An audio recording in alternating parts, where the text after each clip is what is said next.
یہ بتائیں کہ آپ شادی شدہ ہیں؟ جی جی الحمدللہ. اچھا، کتنے بچے ہیں آپ کے؟ 4 ہیں جی، 2 بیٹی ہیں 2 بیٹے ہیں. ماشاءاللہ. اور بیگم ایک ہی ہے؟ ہاں جی، بیگم ایک ہی ہے الحمدللہ. اچھا. جتنے بھی لوگ دین کا کام کرنے والے ہیں نا وہ ایک بیگم کے ساتھ ہی کر سکتے ہیں. اس میں سے کافی سارے دین کا کام کرنے والے ہیں جن کی 2 ہیں. ہاں. اور میں ذاتی طور پہ کچھ لوگوں کو جانتا ہوں، میں نام نہیں لوں گا، جن کا پبلک میں نہیں پتا کہ ان کی 2 3 ہے، لیکن خفیہ شادیاں ہیں ان کی. کسی کے لاہور میں ہے، تو کسی اسلام کی کی روح سے تو زنا ہے جی، کیونکہ شادی زنا ہے. جی بالکل، شادی تو اعلانیہ ہوتی ہے. جامع ترمذی میں، سنن ابن ماجہ میں یہاں تک حدیث ہے کہ حلال اور حرام نکاح میں فرق گانے کا ہے.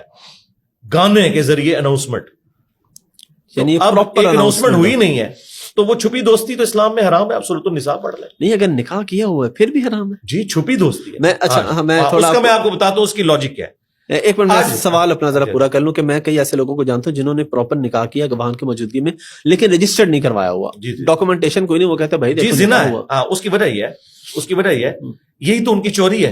کیوں نہیں رجسٹر کروا رہے؟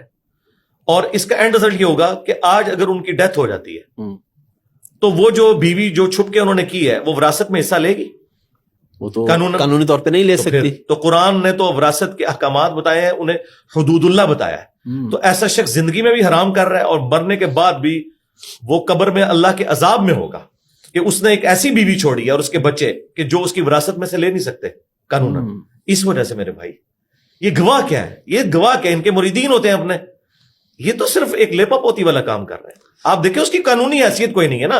اسلام تو ایک خاندانی نظام میں بلیو کرتا ہے نا. اگر آپ اس کو سنت سمجھ کے اور دین کی خدمت سمجھ کے کر رہے ہیں تو اعلانیہ کریں نا میرے بھائی.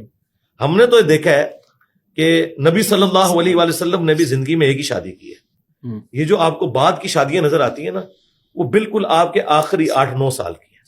پوری زندگی جو آپ نے جس عورت کے ساتھ گزاری ہے وہ ایک میں سے بچے ہیں، جب تک سیدہ خدیجہ تب تک اور کوئی بیگم آپ کے نکاح میں نہیں تھی. یعنی ایک شخص اب 50 کی ایج کو پہنچ چکا ہے اور اس نے کوئی دوسری شادی نہیں کی. بعد میں وہ ایک اللہ تعالیٰ نے حکمت کے تحت ایسا معاملہ کیا. ادروائز یہ نہیں ہم کہہ رہے کہ شادی جو ہے وہ دوسری کرنا حرام ہے، نہیں، دوسری تیسری چوتھی کی اجازت ہے لیکن حکم نہیں ہے.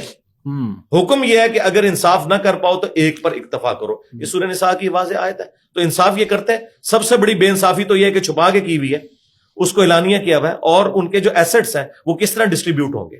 تو یہ سراسر حرام کام ہے اور یہ حرام ایسا ہے جو ختم ہی نہیں ہوگا، کیونکہ مر جائیں گے تو وراثت کا کیا بنے گا.